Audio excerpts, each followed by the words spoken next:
This is Warhammer like you've never seen it before. Welcome to Dawn of War Warhammer.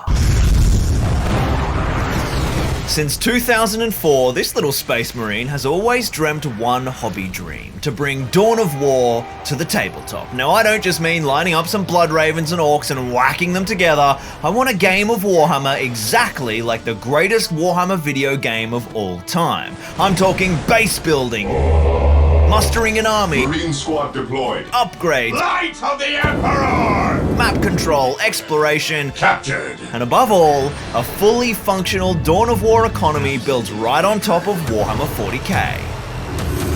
Welcome to ZorpHammer, and welcome back to Dawn of War Warhammer. Obviously, ZorpHammer lately has been drowning in Horus Heresy content, but it was born and forged on the anvil of Dawn of War Warhammer when 10th edition launched just last year, and today is the ultimate time to come back to it because, of course, the new remaster of Dawn of War is just taking the internet by storm, and I didn't plan to make this right now. I was doing some Dawn of War later in the year, but I have been swept up in the Dawn of War excitement, and so today we have not a battle report like you would usually see here on ZorpHammer for Dawn of War or for Heresy, but actually a bit of a dev vlog. I'm going to talk through the process of creating Dawn of War Warhammer, what it is, how it came to be, all the kind of different flavors, as well as having a look into the future and chatting with you guys about what you might like to see in Dawn of War Warhammer. So what is this big word salad that I keep spraying at you? It is an overlay rule set for Warhammer 40k that transports the Dawn of War video game to the tabletop. Dawn of War was like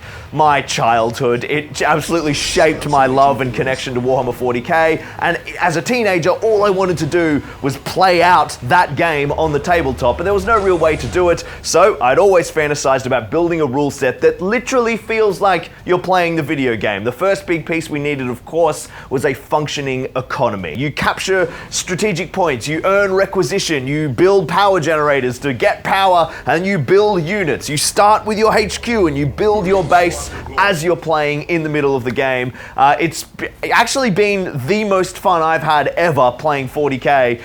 It's such a really fun way to engage with the models. Everything takes on a different meaning as your tanks are crawling over the different parts of the board to get critical locations for objectives or strategic points for resources. There's this constant push-pull of objectives that normal 40k, it seems to me at least, has never kind of managed to capture. It's like a wonderful blend of like high-stakes strategic gameplay and just like really cool narrative as well. So I have enjoyed the hell out of it. As it has kind of developed, it ends up being about a 10-turn game, but your first 5 turns aren't really like classic Warhammer turns where you're blasting away at each other. It's almost like you spend half your game doing a lot of that initial base building and economy work, and then the second half of the game is a massive scrap between the 2 or 3 or 4 armies while you're also trying to maintain your economy, keep that unit production happening, which is exactly what the video game is like, and it is just absolutely fun. So we're going to wind back to the start and have a chat about each of the factions and the unique aspects to them and designing them as well. So we began the faction creation journey with, of course, the kind of stock standard Blood Ravens, which are basically just like retro Space Marines.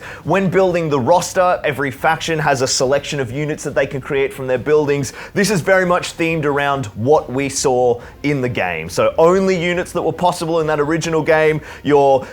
They're not even tactical Marines, right? They are the Space Marine squad with all of the options that are possible in that game. You've got Assault Marines, Predators, Dreadnoughts, those classic units redesigned using the Warhammer 40k profiles, but in such a way that they accurately represent the video game. And it's just so rewarding seeing it on the tabletop. They are kind of like a baseline for balance. So this faction was written and then balanced internally so that everything was equal in power with relation to the cost for requisition and power that it costs. And then this becomes like a baseline that we tested all the kind of other factions that were developed against, making sure, as well as intrinsically as well, but making sure that it's the same sort of functioning power level as the Blood Ravens. They don't have heaps of kind of fancy, unique faction bonuses. They're fairly classic and fairly standard, but they're like the perfect vanilla Dawn of War Warhammer experience. So our Blood Ravens coming along nicely. For the first battle report, we needed the classic Dawn of War enemy, the Orcs. So they were the second faction that I designed,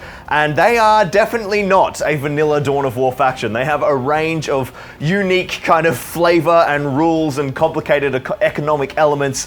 They've got a wonderful roster of really classic Dawn of War units, everything that you'd want to see from the game, represented as best as possible with like current 40k profiles with a few tweaks. But the big difference is their population system and their economy. So normal kind of baseline factions like the Imperial Guard, like the Space Marines, they generate their unit population with kind of upgrades or buildings. The Orcs have a very unique way, and that is war banners. Now, in the actual video game, that would mean that as a player, you needed to build a lot of war banners, which would become quite resource intensive in terms of literally sculpting the terrain for a tabletop game. So we changed that to a building upgrade. So anytime you build your strongholds or your Orc barracks, you can upgrade those with war banners to enable you to increase your Orc population. And Orc pop is actually a completely different population mechanic. Instead of your squads having kind of unit population or vehicle population, a Space Marine squad might be worth 2, a tank might be worth 3 or 4, depending on its strength. The Orc pop is a much larger number because it literally represents your number of Orc models, which is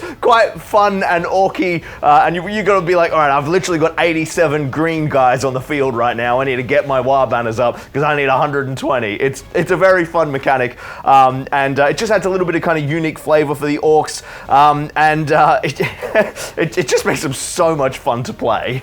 So Orcs and Blood Ravens kicked Dawn of War Warhammer off with a lovely big 2-part campaign scenario, but for our third battle report, I wanted a kind of more conventional match play experience to show you guys what was possible with different objectives, and of course, we needed the ultimate fan favorite faction to show them off. The Imperial Guard were kind of awesome and a bit of a nightmare to design. They are very much a standard faction, just like the Space Marines, but they do have one kind of funky mechanic, which is their ability to garrison their troops inside their buildings and then create essentially a rapid movement system that allows you to use tunnels to transport your units across sections of the map. Now, for a massive kind of foot-slugging army like the Imperial Guard, and on the size of maps that Dawn of War Warhammer gets played on, this is a really important faction bonus. Most factions have some way to move quickly across the board. Space Marines have a few units that can deep strike, and they've got jump infantry. The Orcs have got some jump infantry and other vehicles, but the Imperial Guard rely a lot on this bunker transportation system, which was fun, and it works really quite efficiently, but the real trick in designing them was actually just their unit costings. They are such a vehicle and armor heavy army, getting the costings of those units right with regard to how much power you can usually generate, and kind of tailoring their technology tree to make them work really effectively and really balanced and also be really fun to play was a wonderful challenge, and they worked beautifully in the 2 battle reports that they have been in. They featured also a bit later in the against some Eldar, which we'll see in just a sec. I wanted to keep rounding out the kind of classic original Dawn of War faction, so Chaos was up next, which is why I'm standing next to the Heresy cabinet full of word bearers, and they're essentially Space Marines but better, is the way I think about them in terms of more flavor and more interest. They've got classic Space Marine units, but then they've got access to some really interesting stuff, all their kind of cultist units as well as demons, and they've got some exciting stuff they can do on the table, like their Demon Prince, which one of the things that I love about that unit in the video game is it's an upgrade that you purchase, but it doesn't deploy from a building like a Dreadnought or another big hero. It literally possesses someone already on the field. So we had to have that as an option in the game. Your Demon Prince, when he spawns, literally rips out one of your aspiring champions and pops up in the middle of the field, which is awesome because he's so expensive, it would take a long time for him to get into the fight and be effective if he had to be built at the back of the base. Otherwise, they've just got lots of unique kind of technologies and upgrades and research trees, like the Mark of Chaos. You can kind of flavor your units by making them Nurgly or Zinchi or Corny, and it just works really well. I think they're a really nice army, but they were a little tricky to balance because of the ability of the kind of variety, the different flavor, the different ways that you can build them. So getting the costing there required a little bit more playtesting, but they are super fun on the table. And when I put those in the next battle report, I didn't just want to face them off against Space Marines again. we decided to roll out the Primaris faction. So this is essentially a second Space Marine faction, which is, obviously that first one, the Blood Raven faction, is very much like the classic retro units from the game, and I didn't want to mess with that. But people in the comments, you guys were like, I'd love to play this with Primaris. So we wrote like an expanded kind of Space Marine faction, which strips out the old stuff, replaces it with the new, but keeps the kind of similar sort of vibe, the same types of units. Obviously, there's a lot of kind of like for like between the Primaris and Firstborn Rangers, but as well as getting like a lot of the units that people have access to. And that worked really well in the battle report, seeing the big, shiny new Ultramarines fighting down the forces of chaos. Weapons fully charged. So up next came the Eldar, which was super exciting for me because I love the Eldar as a faction. Got to build this gorgeous terrain and get together an Eldar army, which was a great project. On the table, I would say they're most similar to the Imperial Guard. They've got this incredibly unique faction ability with their webway gates. These are just like the Imperial Guard bunkers, that they are a means of rapid teleportation. You can go from gate to gate all across the board, but they're also really important for population. That's how you do both your infantry and your vehicle population limit. So you need a lot of webway gates. They've got a lot of flavor, a lot of different units, the kind of, getting your aspect stone so you can research the different aspect temples, get your banshees, get your striking scorpions, your fire dragons. Like, these guys really bring a lot of kind of character. There's so many different types of units, lots of technology. They're a really, really fun, even though their economy is quite simple and classic, just power, requisition, take your points, generate your power. There's just such a variety of troop options, and kind of you can kit your Farseer out with different psychic powers, and there's lots of kind of cool researchable technologies that they're really satisfying to play. The next faction design was the Tau, who were, in all honesty, a little bit difficult to put together. They don't have a huge amount of unique flavor in the original video game. They're just kind of like a Space Marines, but squishier, except they make up for their kind of lack of durability with insane technology. So I tried to represent that in their kind of list creation. Lots and lots of different technologies that can be researched. Their building structures go a certain way. You make choices as a Tau player, what kind of structures you're going to build, kind of forces you and locks you into a certain playstyle, which was fun to adapt to the tabletop. But it also made them quite tricky to balance. They required a little bit more playtesting than other factions, just because there's so much nuance to their technology tree, and getting the costings right. The way that you research technology, happens at a certain speed. You can only research so many technology actions per turn in buildings in most factions. So the Tau had to have an ability to do that a little bit faster, which makes sense for their kind of technology vibe. But I found early versions of them, they weren't able to research fast enough to turn into the army that they should be. So a few tweaks, and we managed to get them operating really nicely. I've saved my favorite faction for last. These are the most recent additions to the Dawn of War Warhammer roster, the Necrons. Longtime viewers of ZorpHammer will know that I absolutely love my Necrons, but I love them so much in Dawn of War Warhammer because they are just insanely unique. Definitely the most complex faction to write, the most complex faction to play, really, and also the most tricky to balance. I've got my little notes here, so I'm just going to refer to these. The main big choice that you have to make as a Necron player is there's actually two different ways to play them in terms of the faction army bonus. All of these factions have the various army bonuses. A lot of them draw heavily from those army bonuses in either combat patrol or standard 40k. And so the first option for Necrons is to just use the standard army bonus reanimation protocols, and then just play the army as normal, and do the normal 40k stuff. I've never liked the new version of reanimation protocols that came in, I think, around 9th edition. I love the idea of Necrons dying and standing back up later in the game, and I never felt that kind of truly captured that vibe for me. And I wanted a mechanic that is exactly the same as the video game, but somehow is balanced and works. And so the original gimmick, if you haven't played Necrons, is that every time a Necron warrior model of a certain list dies, that corpse gets dropped on the ground, and then later in the game, you can come over and either forage those corpses up with tomb spiders, or use your resurrection orb from your Necron lord, and we'll be back. They all rise back up. And the kind of big play is to get a bunch of Necrons to die die in a certain area, and then your Chaos Lord, your Necron Lord can orb them back up, and you can actually get your population up above the maximum population count, just a little bit, and it's kind of a bonus that the Necron players get. They're really slow at the start of the game. If you rush them, you can wipe them out quite quickly, but if you let the tomb awaken, if you let the Necrons gain a foothold, suddenly there's more of them than there should be. And I just always loved that, like, kind of the play style in Dawn of War was just so suited to the lore of the Necrons. And so instead of using the normal reanimation protocols, you can use the Will Be Back army bonus, which essentially functions exactly like that. When you have warrior models, so flayed ones, warriors, immortals, when they die, you put a marker on the ground and your lord can come over with the resurrection orb and get them back up. You can collect their corpses with the tomb spiders and then deploy new units who have been made from the parts out of your tomb spiders.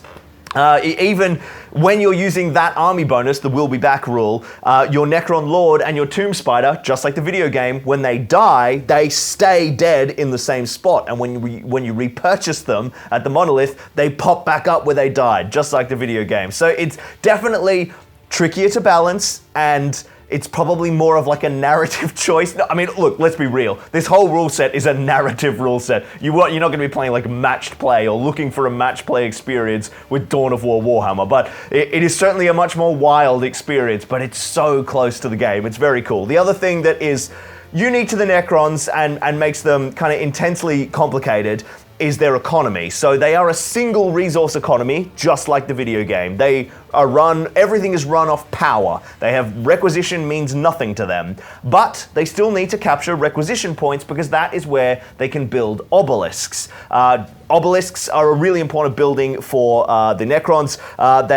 First of all, they give you your population for both your infantry and your vehicle population. So we obviously want to be able to get troops on the army. That's mega important. But there's also essentially like a hidden resource or a passive resource called Necron Awakening. Now, this is a mechanic that exists in the video game, and it was the most difficult thing to translate to the tabletop out of all of the kind of Dawn of War Warhammer building. Essentially, the more obelisks you have, the faster your production rate increases. Necrons take a long time to build everything at the start of the game because they're sleepy, they're awakening, and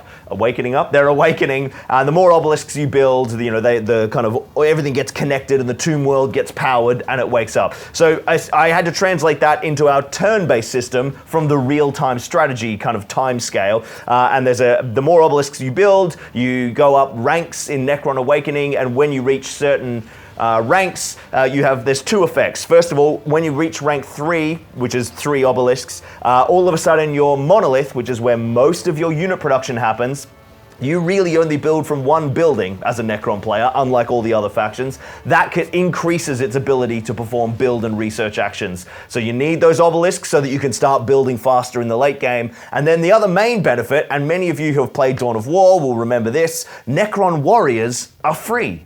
They cost 0 power, but they take a long time to build. But the higher your Necron Awakening is, the faster they are. So basically, you build a Necron unit, it deploys as normal, just like any other faction. And then if you build another Necron warrior, it'll take 2 turns to deploy. If you build another Necron warrior, that'll take 3 turns to deploy. But the higher your Necron Awakening, by the amount of obelisks you have, the faster that kind of comes down, and you can essentially start just spamming these free Necron warrior squads, who of course you just want them to get killed and then resurrected by the orb. So it all kind of funnels together. They were an absolutely fascinating faction to write, and I definitely want to put them in a battle report in the future. They will be, in fact, that's what I'm about to go and do this week, is like model up all of the dead Necron objective markers so that I can drop my corpses everywhere. So much fun. So that is the state of Dawn of War Warhammer as it is, but where are we heading? Well, the obvious kind of choice is more factions. I want to knock off the last 2, Sisters of Battle and Dark Eldar. That's kind of the like OG Dawn of War factions covered. And then beyond, we could look at adding even more other factions that, are in normal 40k but never were in Dawn of War. But once I've got those kind of classic original OG factions, there'll be like a kind of final tweak and balance pass to make sure everything's really nice and tight and plays well, and I would love to do some more battle reports. So if you guys would like to see more Dawn of War battle reports, just let me down in the comments. For me, I think it's got to be Necrons, but who would you like to see them face off against? We've had the Imperial Guard a couple of times now. We've had the Space Marines a couple of times now.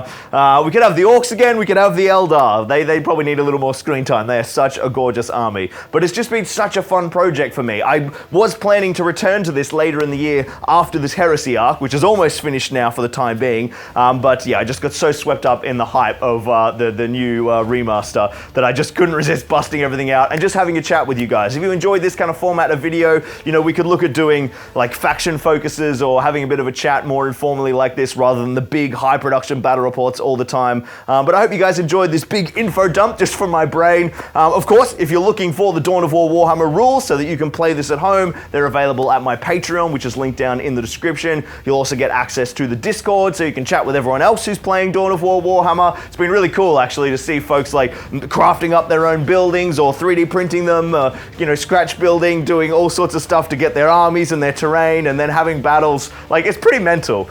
I just like made this quirky rule set, essentially like for me, and I thought some people might be interested in it. The concept that lots of people will be like, hey, I want to play Dawn of War Warhammer too. It's pretty cool. I quite like it. So yeah, thanks so much for watching. Hope this was a nice little update to reconnect us all, and hopefully we can see some more Dawn of War Warhammer battle reports in the future, because my Necrons, they want to rise from the tomb world.